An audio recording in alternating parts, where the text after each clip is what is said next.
Israel dan Palestina itu ibarat istana dan rempang, sama aja.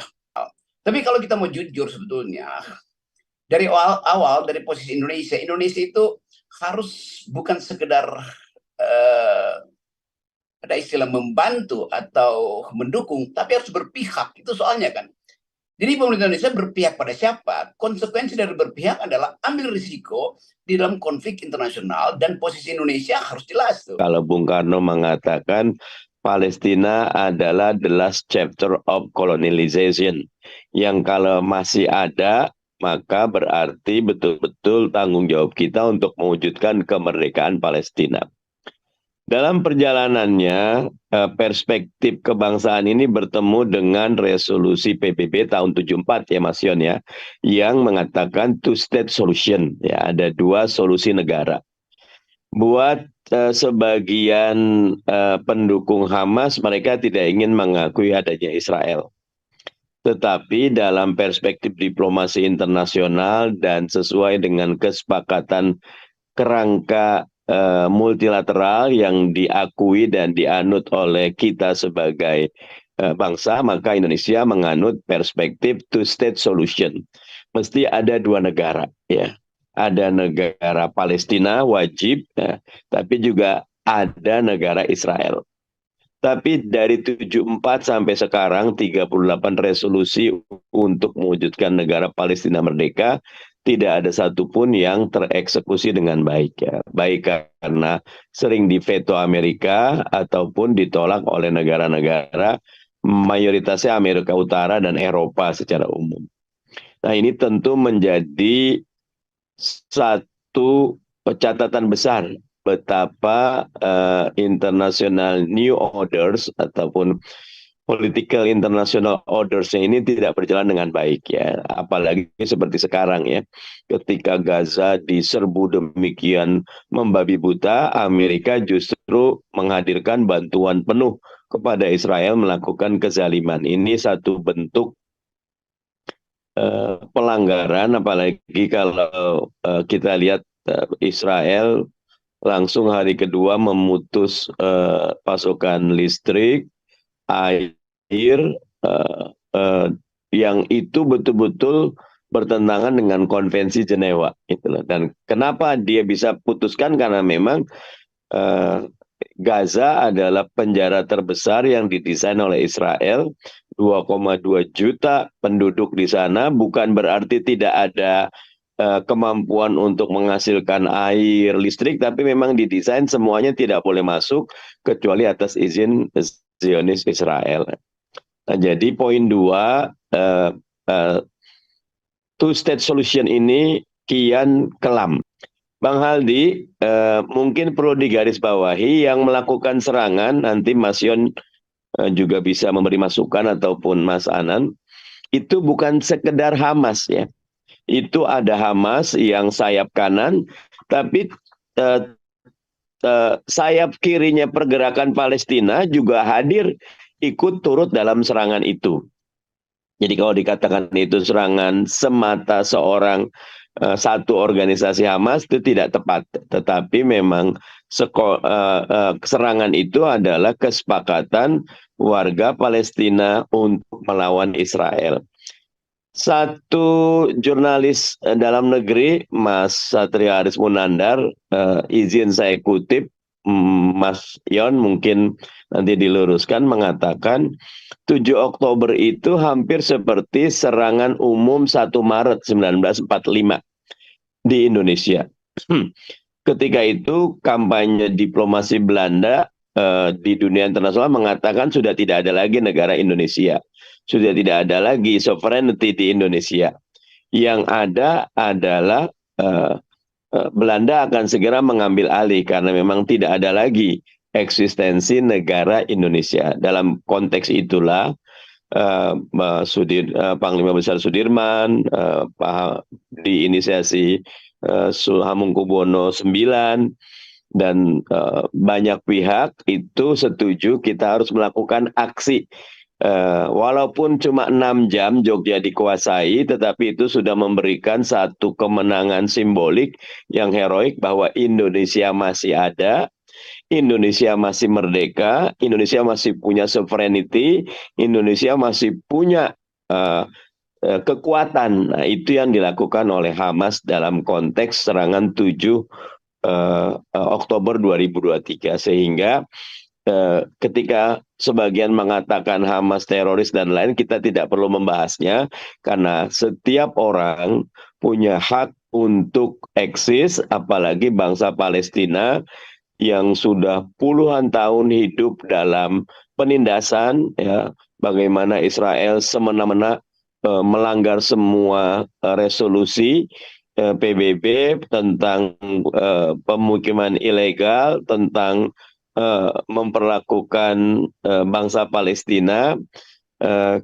Siapa Menteri Pertahanannya mengatakan half animal itu ataupun human animal, itu sesuatu yang luar biasa, betul-betul harus kita tegakkan. Seekor semut pun diinjak gajah pun tetap bisa menggigit, apalagi ini manusia yang punya hak, yang punya kedaulatan. Kondisi sekarang luar biasa berat dan kita harus segera mengambil aksi dengan segala saluran yang ada. Apresiasi Pak Jokowi yang sudah tegas, tapi kita kurang. Mestinya segera keliling negara-negara pendukung Palestina, melakukan konferensi tingkat tinggi, mengambil aksi untuk menghentikan serangan Israel dengan segala harganya, termasuk seruan boykot, sanksi ekonomi dan lain-lain, karena kita perlu untuk merasakan penderitaan rakyat Palestina dengan mengambil aksi yang optimal dan doa yang khusyuk. Semoga Allah SWT melindungi saudara kita di Palestina. Begitu Bang Haldi, sedikit perspektif pembukaan. Terima kasih. Bagaimana Bu Rocky melihat, mungkin bisa dilihat ya, sebenarnya apa sih yang terjadi di Timur Tengah antara Israel dengan Palestina, mungkin lihat dari sisi kemanusiaan, dari segi sejarah gitu ya, dan kira-kira prediksi ini gambaran ke depannya seperti apa, karena bisa jadi konflik Israel-Palestina ini mewakili juga beberapa masalah peta politik dunia. Ya, buat gampangnya supaya kita lebih mudah untuk menerangkan the causes of war, asal usul dari perang adalah watak kekerasan yang melekat pada manusia. Kalau itu pertanyaan filosofisnya itu jadi panjang, tapi supaya jadi pendek, kita bayangkan aja apa sih sebetulnya yang bisa kita terangkan yang menjadi relasi untuk memungkinkan kita mengerti tentang kekerasan itu. Israel dan Palestina itu ibarat istana dan rempang, sama aja. Istana menganggap rempang itu adalah bagian dari otoritasnya, lalu diusirlah rakyat Melayu di situ. Itu sama dengan nasib Palestina itu. Dianeksasi atau dibombardemen atau dikunci sumber-sumber kehidupannya. Itu sama dengan istana menelantarkan rakyat rempang, persis sama itu. Hanya skalanya aja yang berbeda, yaitu tadi diterangkan oleh teman-teman tadi. Ada variabel internasional. Tapi kalau kita mau jujur sebetulnya, dari awal dari posisi Indonesia itu harus bukan sekedar ada istilah membantu atau mendukung, tapi harus berpihak. Itu soalnya kan.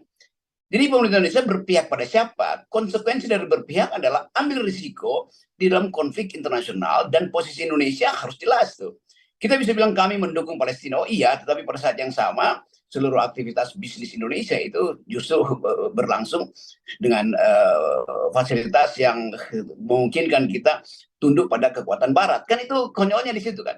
Jadi sebetulnya kalau kita pikirkan secara agak matang, kita tahu apa yang terjadi secara historis, tapi pandangan historian tidak memungkinkan kita untuk tiba pada pertanyaan kuncinya tuh. Siapa yang berbuat salah pertama di dalam kasus itu?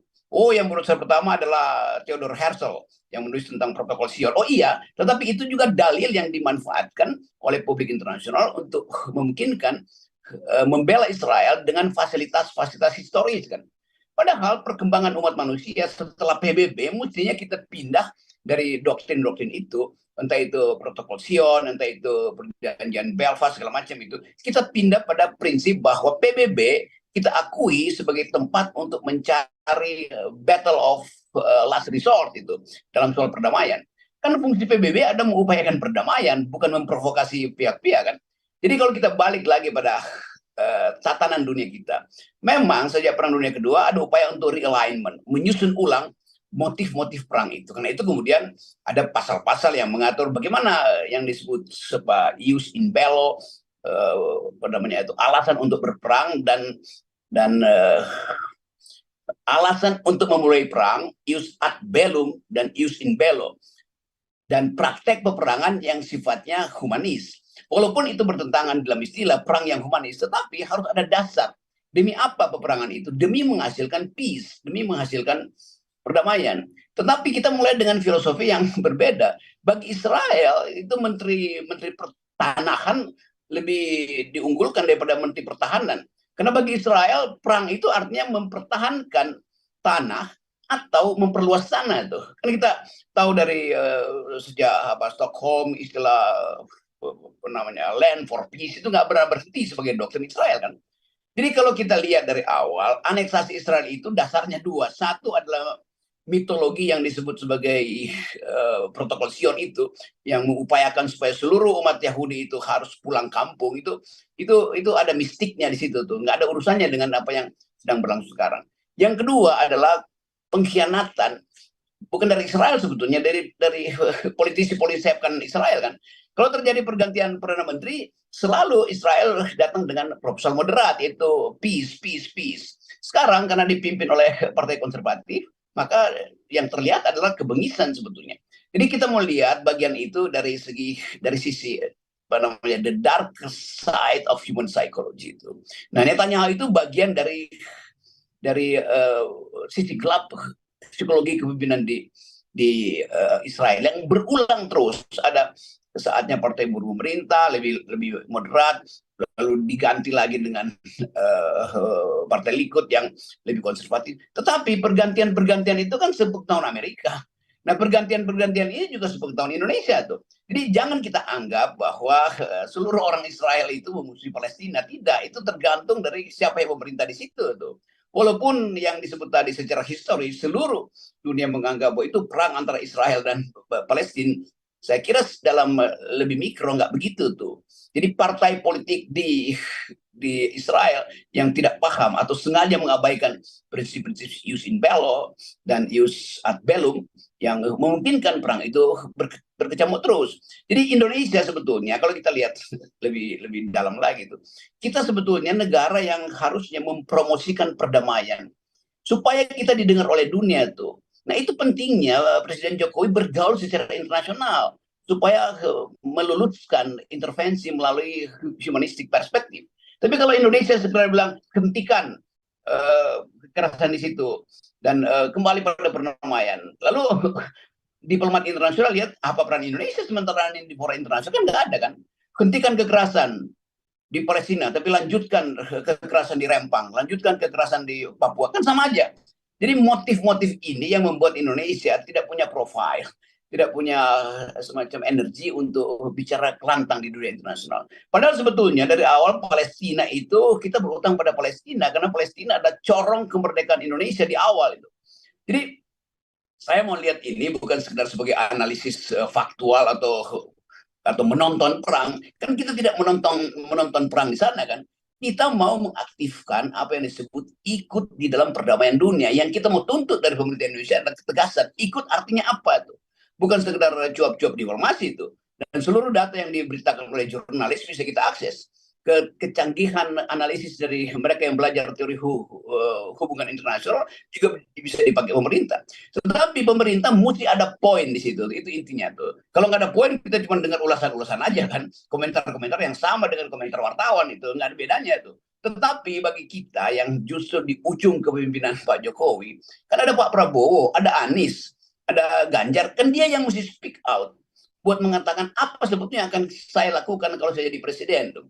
Kalau Presiden Jokowi dia udah nggak dipeduli di dunia tuh, dan kita nggak anggap lagi bahwa Presiden Jokowi itu punya akses atau punya kemampuan kapasitas diplomasi di situ tuh. Dia cuap-cuap doang tuh. Nah, kita nggak ingin ke Palestina ini tidak masuk di dalam kawasan pikiran kita tuh, atau kawasan yang memungkinkan kita memilih calon presiden. Jadi mumpung ini ada isu Palestina, kita mau uji juga nih calon-calon presiden kita, apakah mereka mengerti tentang ide perdamaian dunia, apakah mereka mengerti tentang genealogi yang udah berabad-abad ketegangan di Timur Tengah, apakah mereka mengerti bahwa bagian-bagian yang sedang dijaminkan di Timur Tengah itu juga ada proposal-proposal bisnis dari negara-negara besar untuk menguji kekuatan senjata, apakah mereka mengerti bahwa apa yang terjadi di Palestina dan Israel itu juga bagian untuk menghitung apakah ketegangan antara Amerika, China, dan Rusia itu bisa diselesaikan dengan menghitung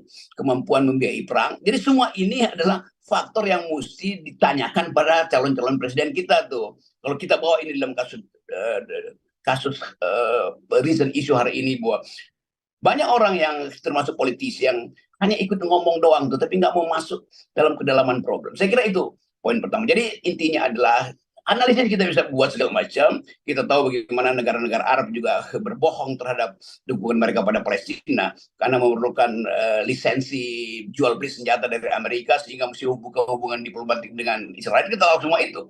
Tetapi bagi Indonesia, dan itu yang lebih penting bagi kita, bangsa ini mau mengucapkan apa pada Palestina tuh. Tentu kita mengutuk Israel dan kita ingin supaya Palestina itu diberi hak pertama dia sebagai bangsa, yaitu kemerdekaan. Kan hanya itu kan. Nah, itu yang mesti dipastikan, didorong dengan kalimat-kalimat efektif supaya Indonesia berbunyi di fora internasional. Tetapi itu nggak mungkin dilakukan oleh Presiden Jokowi, karena Presiden Jokowi siksa pasti itu, karena ada kepentingan-kepentingan ideologi yang masuk dalam kabinetnya tuh. Saya kira itu untuk berbicara agak lebih kasar.